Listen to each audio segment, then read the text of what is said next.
welcome to Why is Building Components in Drupal So Difficult. This is not the session you were looking for. You were in the wrong place and should go find the right room. Otherwise, there's a lot to cover here, so we're going to get started. I'm going to apologize now. There's a lot of words on the slides. I'll be speaking to most of it, so don't feel like you have to read it. And there's just a lot of content to cover, so I've tried to leave some room for questions at the end, but we'll see if I'm successful.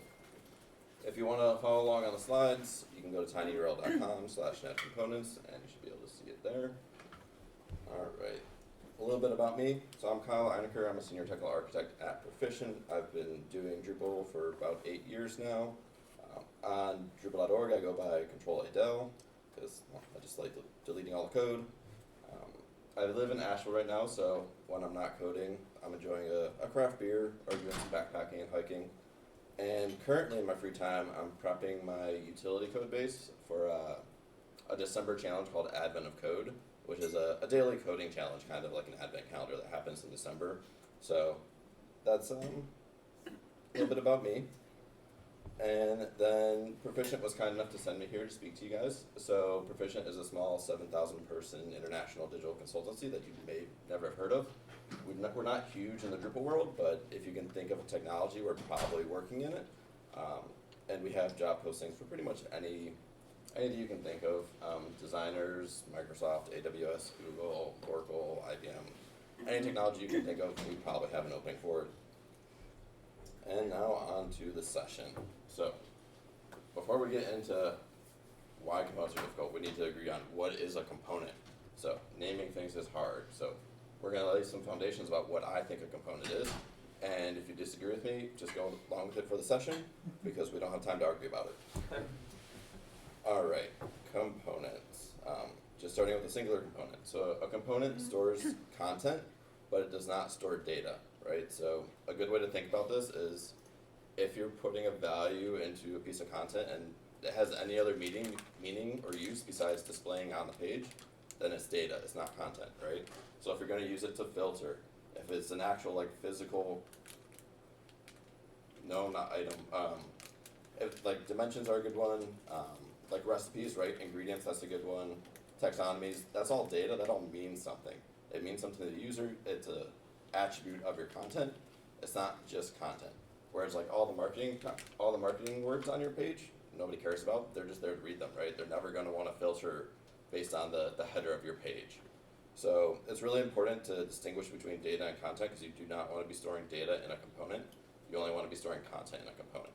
And then if you need data in your component, you should be pulling it in through a relationship or dynamically and not storing it in the component itself.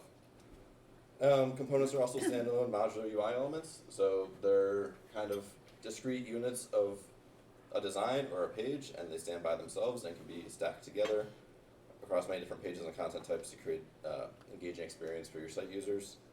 And then they can also be embedded in other components or authored independently or rendered programmatically. So there's a bunch of different use cases for how you might use a component in your site. And it's just important to remember that you're not just worried about how it's authored, you're not just worried about how it's rendered. You have to account for all of them. And then another important thing to acknowledge is that while a page with components on it is unstructured, each component on that page is itself a highly structured piece of content. So if you pass the wrong value to a twig template, your page is just going to blow up. So it's very important to know that when you're thinking about components, the data structure for that component matters, and getting it right every time matters, even though the page you're creating for that component is unstructured and flexible for the author.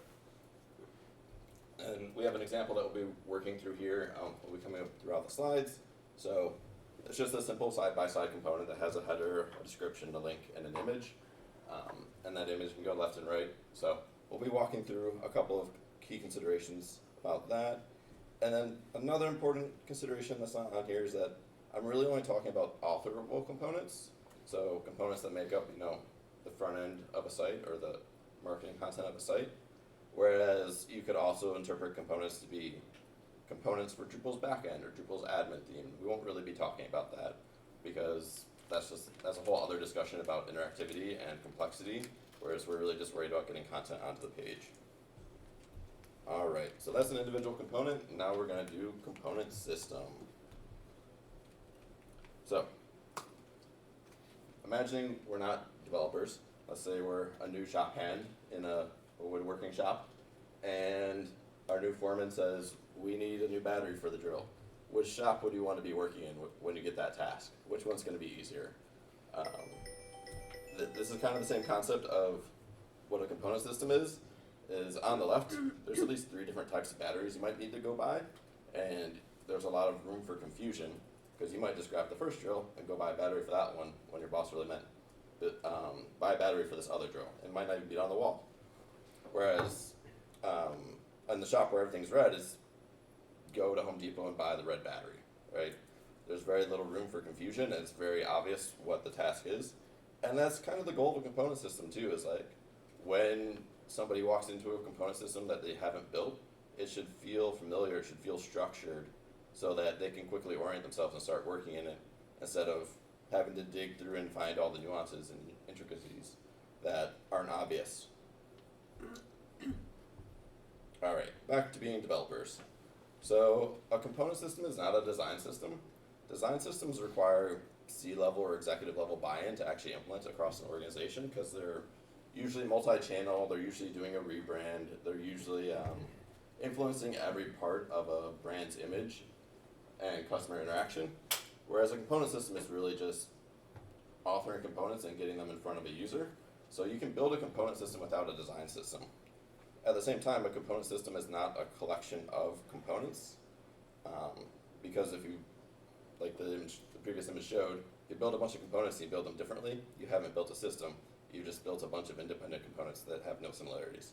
So what a component system is really a collection of components using common patterns, and the common pattern part is the most important 2 words in that sentence. So components can be used atomically or on a page, and then, like we said, also rendered programmatically.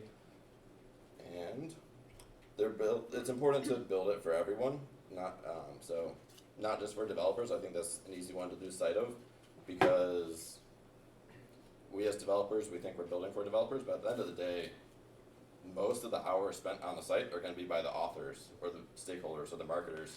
So we really need to consider that when we're building a component system, yes, we're building it for the devs to build efficiently and quickly, but at the end of the day, you're building really for authors, marketers, and future designers and stakeholders that need to work in the system day to day, as it might be their entire job. Some common aspects are listed here. A lot of these are more CSS front-end related. They're just all things that you likely have a perspective on when you're building a system, and you likely don't want to be different component to component. So it's all good stuff to consider. And then looking at our example component, there we go. This looks like a simple component, right? There's 4 fields, but once you start really getting into it, it's not that simple, and it's not just those fields. So if we break this down, and let's say we're building atomically, and we break this down into atoms, we have a header atom, a description atom, a link atom, a media atom, but then we also have like two values they're just information about how to render the component itself. So what looks like a seemingly simple component has now turned into at least 6 different fields. And 2 of those aren't they're not content, they're just controls for the component itself. And then if we look closer at just one of these atoms, it's not just one field, right? Because when you're building a header, you want to take the input, but I've also seen, for accessibility reasons, you want to be able to define the actual element that it's rendered as, but then you also want to be able to match the style of the design, because designers love to, and if you're a designer, I apologize, but they love to put an H2 on the page that doesn't look like an H2, right? Maybe it looks like an H4 or something. So the header, it looks like it's just a single text field, but it's really a group of at least 3 fields that we need to account for and need to be reused every time we're using the header component. And then there's other conceptual things, like if you want to use 3 of these, how is this authored? Is the left, right, left in force? Is it a listing?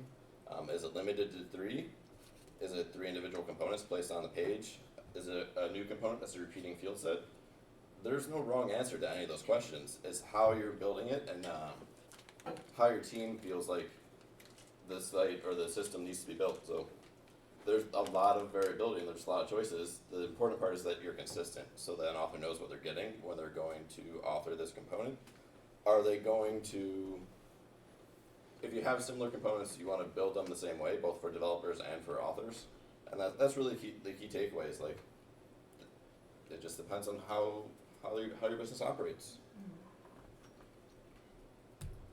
All right, so now what makes a component system successful? The first and biggest one is the buy-in from users of a site, all the users of a site, because if any given group doesn't buy into the concept of a component system, they're going to make implementation of that component system almost impossible. And once they do that, it's either going to take longer and be more expensive, or it's just going to outright fail, and nobody wants either of those things. So the important part is to get the buy-in from all of the end users, and not just say we're building a component system, deal with it.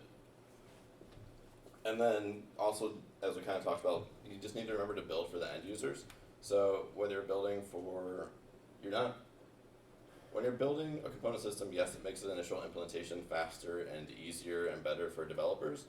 But at the end of the day, the initial build of a site is also a relatively small part of the entire lifespan of the site.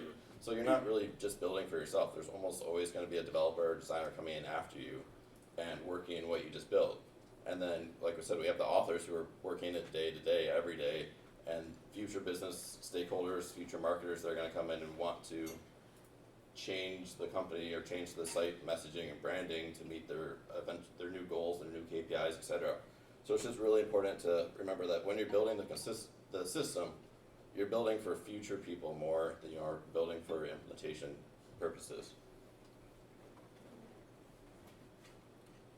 And then, as we kind of reiterated on most of the previous slides, a key part of being successful in a component system is consistency across your authoring experience, your design experience, and your development experience, so that those various end users all feel confident in their knowledge of the system and that they can work in it and make changes in it and get what they need done. So, kind of looking at it a little bit more from a developer's perspective, one of the goals of a component system is to lower the barrier to entry. So one of the key things is don't be clever. If you have a choice between a clever solution and an obvious solution, choose the obvious one, because nobody likes to read one line of code that does 10 different things.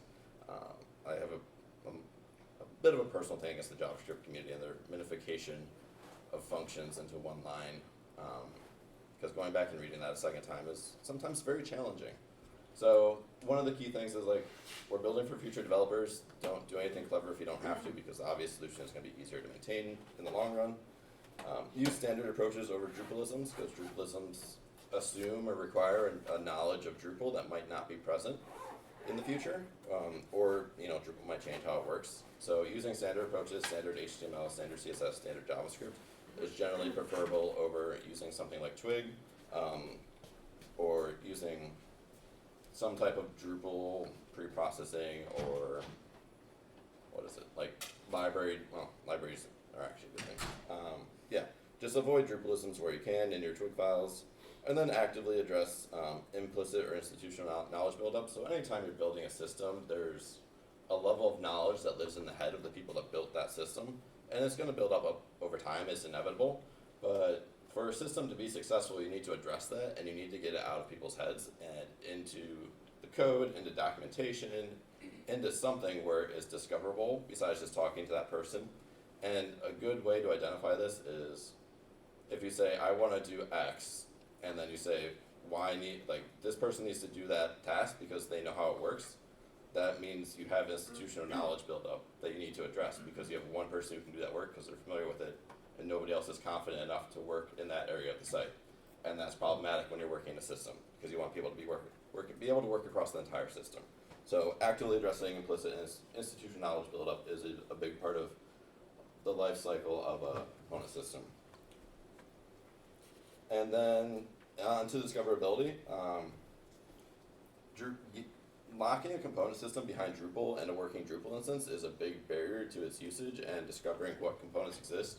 So I've found that a living style guide like Storybook is critical to authors and designers and marketers actually engaging with the component system and being able to wrap their head around what is available to them. because it doesn't require login, it doesn't require authoring content. There's just examples there for them to browse and to let them do what they're there to do, which is create an engaging experience on the page and not worry about how do I actually author this experience, or how do I discover what's available to me. And when you do that, it's really important that 100% of the component's functionality is represented in that living style guide, because if it's not, your authors are going to lose trust in the system, and they're going to stop using your style guide, and they're just going to go back to Drupal, and they're just going to start authoring stuff, and then you're back where you started, which is there's a huge barrier to entry, and nobody trusts the style guide, so they're authoring content to see what it is, and why do you have a style guide then? And so to facilitate that, I try to make the easiest path of development for front-end developers to be through the style guide itself, instead of create it in Drupal, now go create it in the style guide, because that's our process, and then make sure that you match, right? It's a lot better to say, create the style guide, or create in the style guide, check it in Drupal, they both match, great, we're done, because then there's no other option. It's in the style guide. You can't skip it when you're in a time crunch. And then what you'll notice here, so that these are all kind of the key criteria, I think, for making a component system successful. What you'll notice is there's pretty much an entire lack of technology or approach. It's a lot more about, interacting with the system and the users of the system than what technologies or languages you're using to build it. So you want a component system. Now what? Now there's two key considerations. How you're going to be using your components on the page, or how you'll be getting your components onto the page themselves, and then the component architecture, so how you're building it in Drupal, and we're going to walk through some common examples of both. Looking at component usage, the first one, the traditional one, is coupled, right? So we're going to build it in Drupal, and with Drupal, this is going to be Twig templates, this is going to be render arrays, this is going to be a Drupal theme, and this is going to be dependent on Drupal to render correctly. There's no way you're going to take a Drupal Twig template and put it in WordPress, or render it in Symfony, or render it using React, right? It is in Drupal. You cannot feed values to that template in any way and expect to get something out of it if you don't have Drupal running, or even if you don't have Drupal calling it. And then, it makes extensive use of Drupal's template overrides and preprocessing systems. Some examples of this are going to be paragraphs, layout builder, nodes, blocks, terms, right, content entities, and display mode. So those are kind of the common systems you'd see when you're using a coupled approach. Moving on to decoupled, and decoupled is a loaded word, so I kind of like to use the word independent. In this case, we're using decoupled to mean that your component definitions or your component theming is separated from Drupal itself. It's not necessarily entirely dependent on it. So it's not decoupled in the sense that you're using JavaScript necessarily. It's just that your Twig template doesn't have a huge dependency on Drupalism, so Drupal's rendering layer. So components are created independent of Drupal with minimal or no Drupalisms in the template, and that's really what enables the decoupledness or the independentness of the template and the component. They're intended for use in the systems other than Drupal. So this is kind of one of the key criteria requirements, right? If you have a WordPress site that uses Twig, or you have a Symfony or a Laravel site that's using Twig, or you have, I don't know, you could do JavaScript with Twig now too, or Twig with JavaScript too. If you have something like that, where you want to be using the template somewhere else, going decoupled makes it a lot easier. And then developers it's not a requirement, but in this approach, developers may create the components outside of Drupal themselves, because in theory, the template can be rendered without Drupal. So it's not dependent on a Drupal system running, a Drupal local running. They can create the component in some other set of tooling and render it and see how it works, and then put it into Drupal later. Some examples of these are going to be stuff like Emulsify, Outline, Particle, Wingsuit. A lot of the agency solutions kind of land in this decoupled middle ground. And then we have headless, where components are defined and rendered outside of Drupal. I'm not going to get into headless because it is a whole new set of problems, but in this approach, you're essentially just using Drupal as a content store. You're not really using Drupal's rendering layer at all. Some examples of those are like Gatsby sites, Next.js sites, Drux, and whatever other new flavor of the month is out there right now. And then you have monolithic.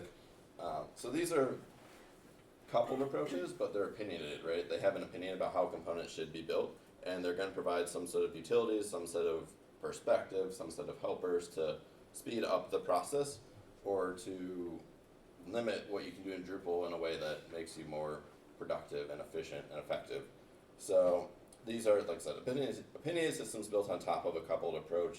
And there's actually a bunch of examples of these as well. So some stuff like Gutenberg, Acme Site Studio, Drop Solid, Rocket Ship, Rain, Pattern Kit, CL Components, and UI Patterns are all kind of examples of a opinionated system that's been built into Drupal on top of either Layout Builder, or Paragraphs, or Content Entities, or all of the above, and really facilitate using Drupal to build components without having to build your own, create your own perspective on that, with all the pitfalls of kind of creating a custom system. All right, so that's kind of the component usages. We're gonna now walk through how those translate into common component architectures. So if you want to do decoupled, how do you do that in Paragraphs? If you want to do coupled in Layout Builder, stuff like that, we're gonna see how that works out. First one is Paragraphs. I think, as we were talking about yesterday in the contrib room, if you're there, don't do this. As Chris learned, it can be quite painful. I don't know about learned, but was experiencing at least. So we're walking through Paragraphs because it's common and it's still a big part of the community, but I do not recommend doing this or following what is here in any way, because if you don't know, there's a serious performance issue with Paragraphs, and that if you have Paragraphs, when you have an entity relationship field and you point it to a paragraph, every time you click save on that node, you create a new revision of the paragraph. And cleaning those up has proven to be very challenging. So you kind of end up ballooning your database without any real way to clean it up later. So we're going to walk through it because conceptually this still makes the most sense to me about how we should build components in Drupal, but it's something that should absolutely not be done. All right, so we're back to our example of our side-by-side component here with our 4 atoms and our component-specific fields. Taking a closer look at the template, all the examples we're going to look at have this, pretty simple left-right logic where it's like, if the media position is left, render the media variable. If the media position is right, render the content variable, etc. So that's just some boilerplate framework to support the left-right functionality. And then looking at the content, or I guess looking at the full template or the logic of the template, when we're talking about coupled paragraphs, we're talking about essentially rendering fields, right? So when we look at this, I think as Drupalers we say this is informative and this tells us stuff. But if you take a step back and you look at this, what does this really tell you? What does this tell you about what is being rendered? What does this tell you about what it's going to look like? What does it tell you about where you need to go change one of these values? And the answer is it doesn't tell you anything, right? It tells you that you have 4 fields and they're wrapped in this HTML. But if we want to know what the field header is going to look like, we have no idea here. If we want to track down where field header is defined or configured, no idea. If we want to track down what template field header is using, once again, no idea. So I think we think of this as Drupal developers as descriptive, but it doesn't. But that's because we know where we need to go look to find out more information about this. Whereas just a front end developer who doesn't know Drupal is going to be like, where do I go now? Because I need to change field header. So looking at that, once again, nested ending paragraphs don't do this. Like I said, what template is being used at a minimum? There's 6 possible ones. I actually had to go pull these out of Drupal.org because I couldn't remember all the variations. But if we're just trying to make a change to field header, what we need to go track down is in one of these 6 templates. And it's not just the templates. Each one of those templates patterns is also a valid pre-process function that could live in a module or a theme. So you have to go track down if that exists too and if that's being called. So there's a lot of variations of when you're rendering a field, there's a lot of stuff that's reacting to that render or can be involved in that render process that is not obvious and not easy to track down. So when we're looking at field header, what templates does that include? Are there more templates? If we go to the field header template, are there going to be more templates in there that are included? Probably, maybe. And so that starts the whole process over again. And yes, I know that you can do Twig debug, but once again, that's dependent on having a working Drupal local, turning on Twig debug, clearing the cache, refreshing the page, and then inspecting the page to find out what template you're using. And that's a very high barrier to entry to say, I just want to know where this template is so I can go make a quick class change or something, right? Like, oh, and you also have to be able to find it on the site or know how to author it on the site as well to figure out to even get to that information. You need an example of it on the site that works. Great. So we have our templates. We have our preprocessed functions. For this single field, we have add a minimum of 6 to check for each, and then we multiply that by the number of fields that are on the template or in the component, right? So in this case, we have 4. So we have 24 possible templates or preprocessed functions to track down and check for to truly understand what is happening in this component. And those are all kind of downsides. The good side of this is that all the processing logic can be grouped together and packaged up with the Atom template. So because you have a content entity and you have all these variations of templates and preprocess functions, you can process all 4 of the fields or all 3 of the fields for the header in the same place.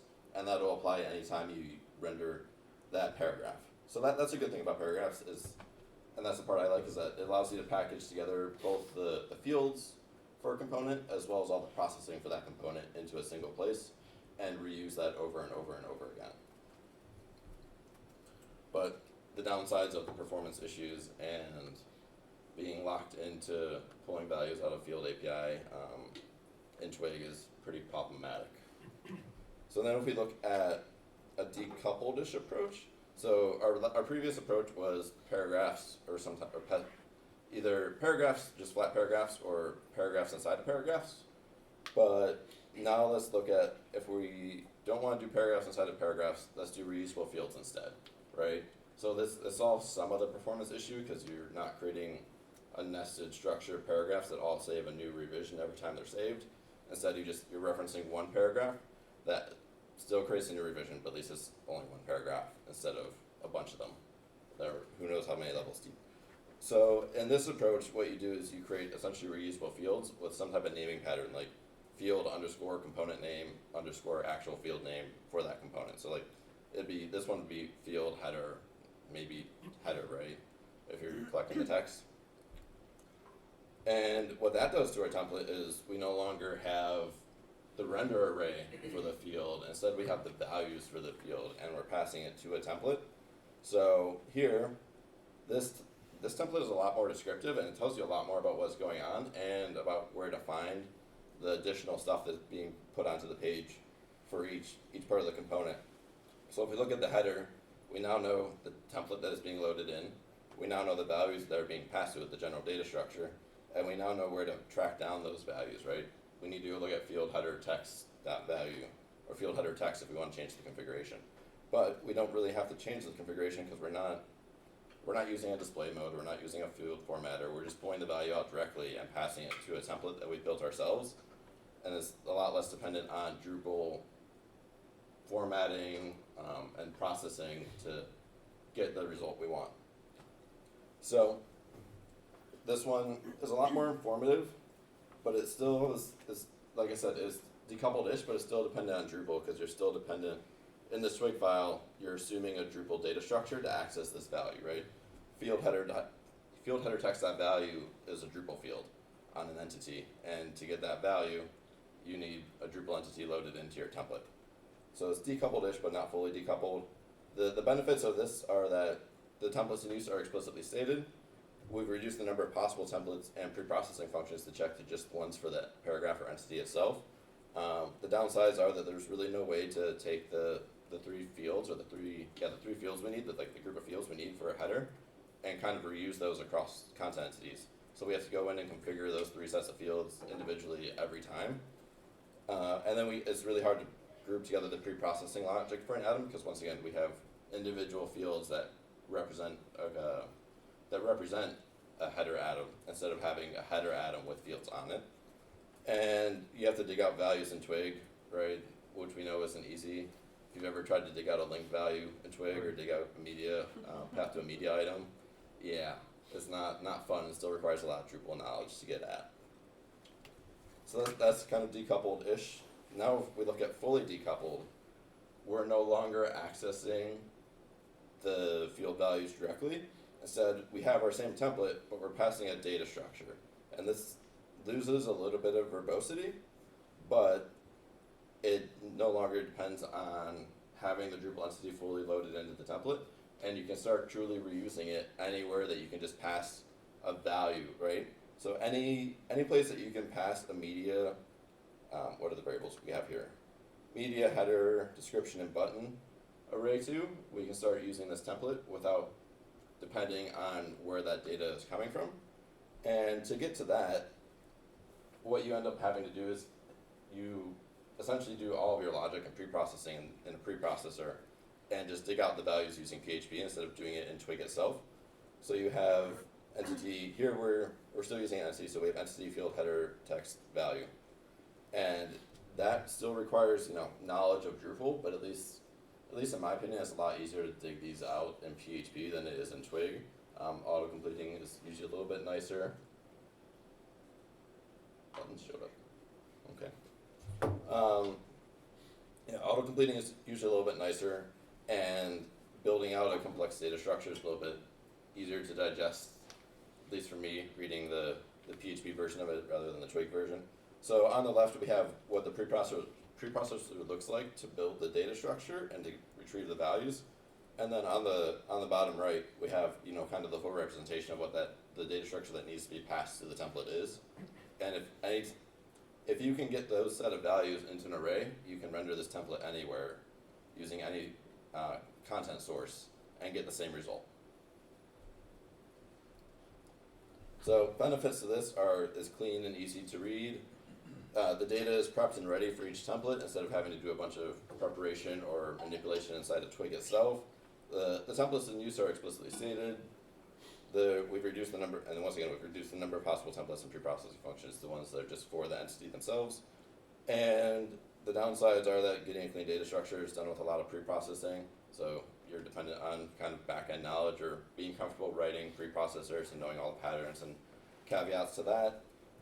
We still don't have a way to really reuse the fields for the atom itself, so we're stuck re-adding them or recreating them every time we need to use a header component, and it's still not possible to package up the pre-processing logic for an atom together into one place. It's kind of still going to be spread out at the individual field level or at the individual template level for whatever you're using the component for. So that's kind of a couple of different approaches for using content entities or paragraphs. Now we're going to move on to Layout Builder, where there's two options for Layout Builder. So there's custom blocks and there's inline blocks, and we're going to walk through both. The first one's really easy. So custom blocks are just content entities. So you can see pretty much everything I just said about paragraph because it applies to pretty much every content entity in Drupal. There's a couple differences, but nothing significant enough to touch on in this talk. I wouldn't recommend building a component system with custom blocks in Layout Builder. It's going to be quite painful and very hard to keep track of eventually. So that leaves us with inline blocks. And if you're looking closely at the decoupled template, you'll notice that there's no differences here. This template is exactly the same as the previous decoupled one, because like I said, we don't care about where we're sourcing the data from. We just need to know that the data is in the correct data structure. And once we pass that to the template, it's just going to render it. So we're seeing kind of the benefits of that decoupled approach, in that it would work for a paragraph and it'd work for an inline block. But what has changed is where we're doing the pre-processing and how we're getting values, and that's it. The data structure is the same, but if we look on the top left, instead of being in a pre-process hook, we're in the build function of a block class. And instead of pulling stuff out of an object or an entity, we're pulling stuff out of the value array for the block, because inline blocks don't use field API. They store all their values serialized as JSON essentially. Well, I don't know if they're serialized. I don't know if it's as JSON. and they're all available as a render array instead of being on a content entity object.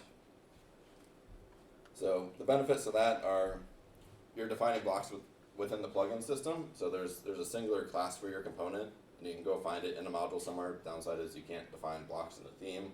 It has to be in a module because you can't put PHP in a theme. Upside, the forms are built with Form API instead of Field API, so you don't have to go click a bunch of things. You can just kind of type it out and programmatically do it. Downside is that forms are built with Form API and not Field API, because writing Form API forms is not an easy skill set to pick up if you're trying to do something complex.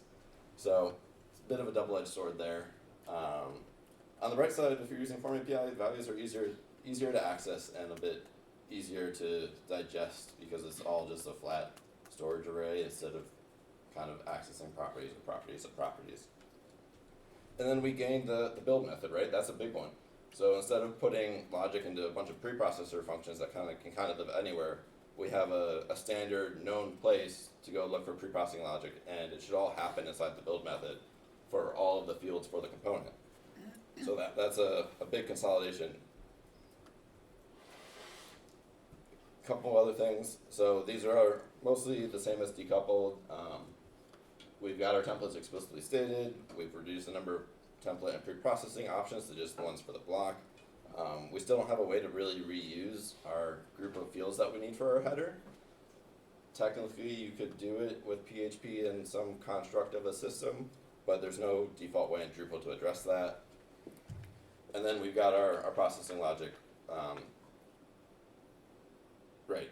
So our processing logic is now bundled into the build method of the class, but it's still not easy to take all the processing logic for the three fields for a header and reuse that in our side-by-side component. It's kind of specific to the component itself.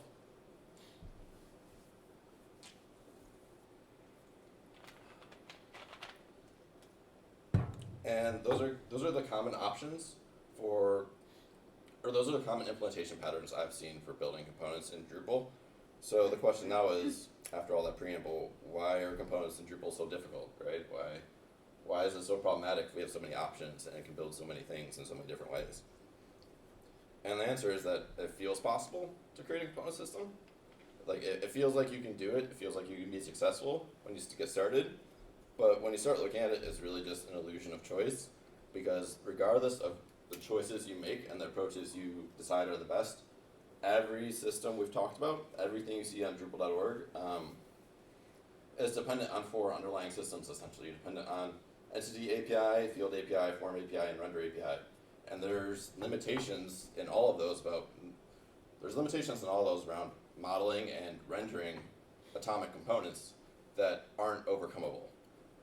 Is very problematic, and I think this is one of the reasons that we're seeing a proliferation of agency solutions, because everybody's kind of picking and choosing the trade-offs they want to make in their system, but ultimately running into a bunch of issues regardless. So, yeah, like once you really get into trying to build a component system, you're going to start making trade-offs. And you're probably going to find out, if you're using one of the monolithic approaches, that you don't like the trade-offs, the decisions somebody has made for trade-offs for you. And then, choosing an approach means that you're accepting trade-offs for the life of the site. So you're kind of stuck with your decisions, and it's very hard to re-architect or phase out an approach in favor of another one. And because of that complexity, because of the four underlying systems kind of getting in your way, the complexity of building a component in Drupal is not related to the complexity of the component itself. It's really more dependent on Drupal introducing a bunch of complexity and a bunch of knowledge you need to have to build it, instead of, I need to put text on the page, why can't I just put text on the page?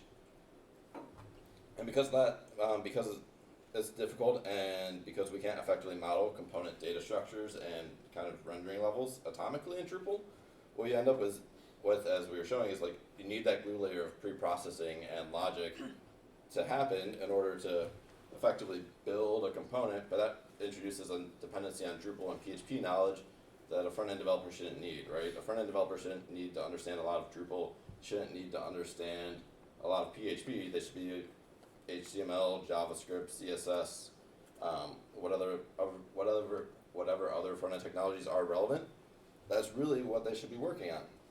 So to kind of expect a front-end developer to make their way through Drupal or PHP is a huge barrier to finding front-end developers to work on Drupal sites. So your front-end implementation and more importantly the maintenance of the site ends up being dependent on full stack or back-end developers, which is problematic because it introduces yet another person, or it significantly limits the people that can do the work in your system. And I think a good example of this kind of Drupal or PHP knowledge, so the glue layer can happen in preprocessors, but they can also happen in twig filters and functions. And I've kind of gotten to the point where I almost consider twig tweak a code smell. And there are usages for twig tweak, but if it's being used a lot, what you're essentially saying is that Drupal is failing to deliver content in a usable way to your template. And you're saying, you know, all that rendering stuff we just did, we don't care about it. We're just going to go back to Drupal and do something else. We're going to go back to PHP and do something else for this template. So whenever I see somebody using an advanced twig filter or function, I always question, why are we using that? And why isn't Drupal able to get that information to us sooner or in the correct format before we're in the template itself?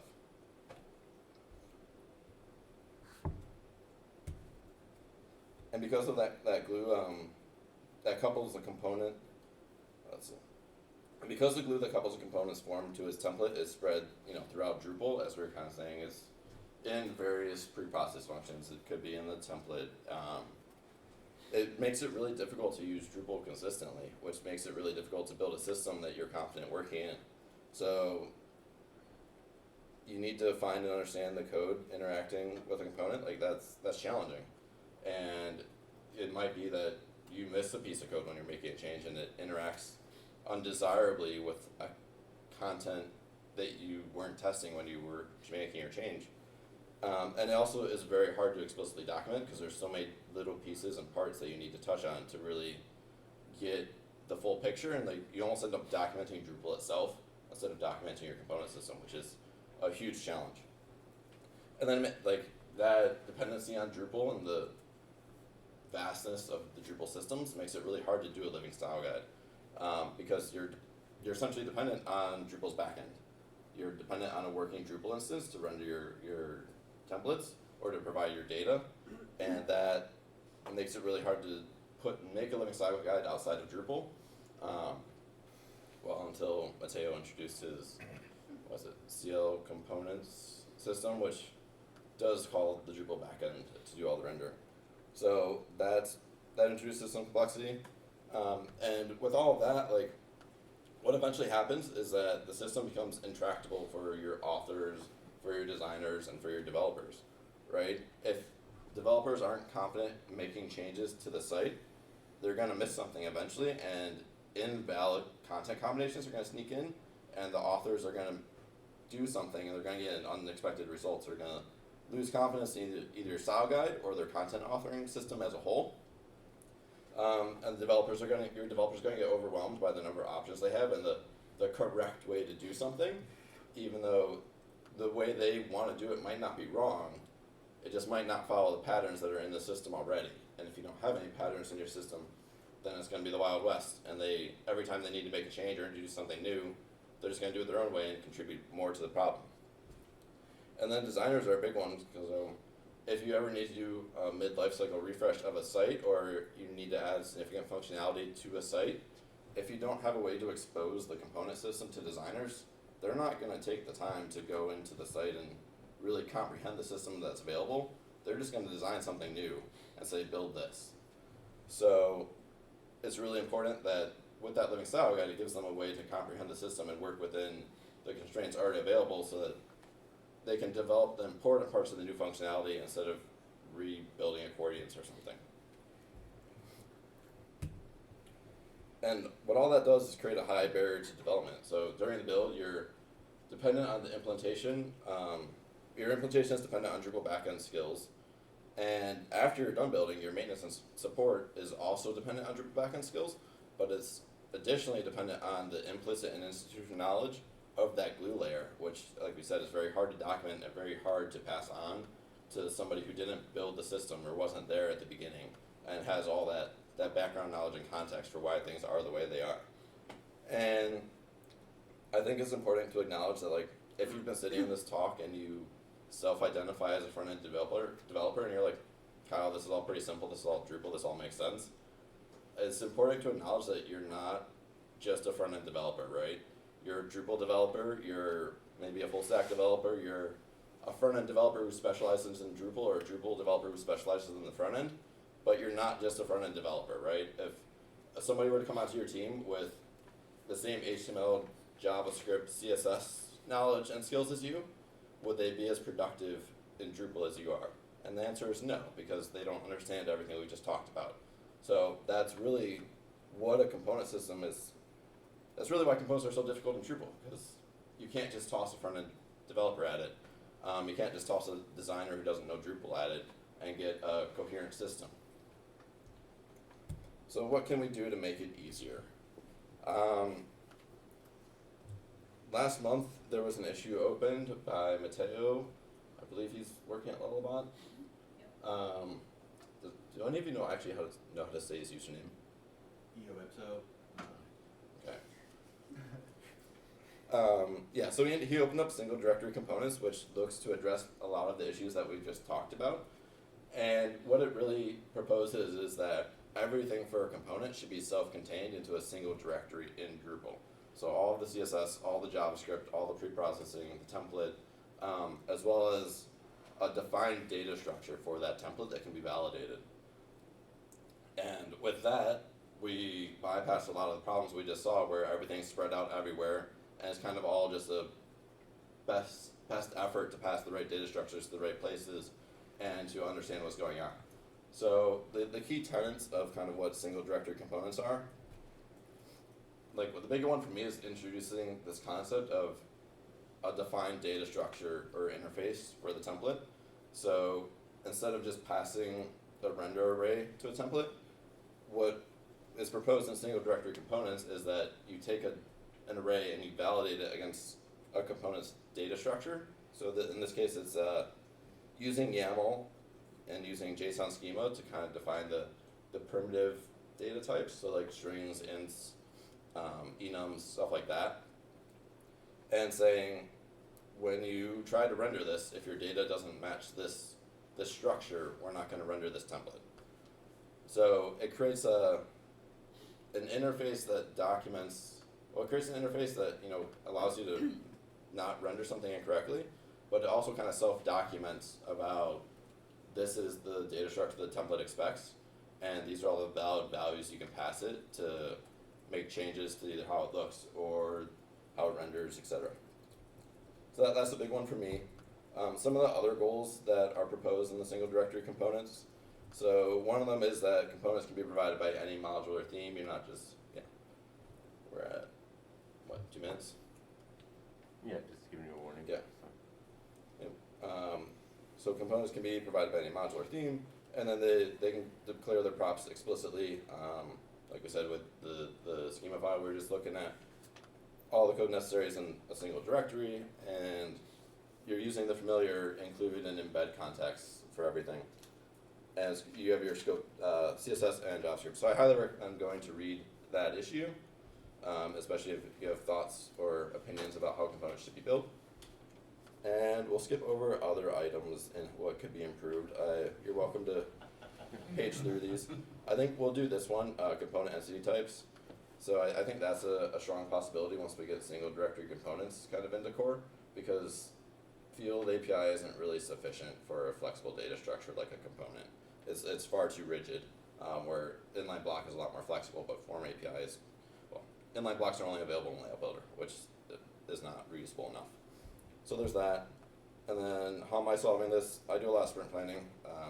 I've acknowledged that back-end developers are better at building the content model for component system than front-end developers, just because they have a better understanding of the implications in Drupal of how to use the correct fields and using them incorrectly, what can go wrong. So there's that. I built the RJSF module, which is a really fun module. I'm disappointed I don't have time to talk about. And for projects where it's the right solution, Aqua Site Studio addresses pretty much everything in this deck. It has its own set of problems and complexities and nuances, but for the right client with the right project and the right team, Aqua Site Studio can certainly address most of these issues. All right, and that'll be it. Didn't update the slides. So yeah, thanks for coming to my session. I have one question. Yeah. And we are over, so people feel free to leave. But the only thing that really stood out to me that was like super problematic with that approach is like media.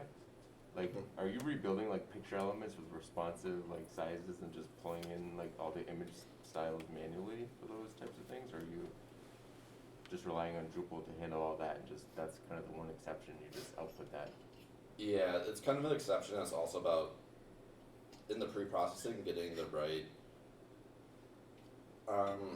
Yeah, it's an exception where you can kind of do a secondary level pre-processing to get essentially a twig render array of this is how you render an image, so you can do the responsive stuff and get like that whole data structure back instead of just getting the image style string. Okay. So yeah, there's a lot of nuances to it. Yep. Going through those pre-process functions, don't you also then have to assume all the responsibility for caching and access control? Yeah, that's also a huge consideration as well. Fortunately, because it's content, not data, there shouldn't be a bunch of that. But doesn't Twig have, like, the way this stuff gets passed into Twig right now, that already does a lot of its own cache and validation and access control? Yeah, but you're still rendering like a block or a content entity. You're just bypassing the render API layer of it. So you still, in your array, you still have your cache tags from that entity itself. So yeah, as long as you don't leave the entity, you're okay.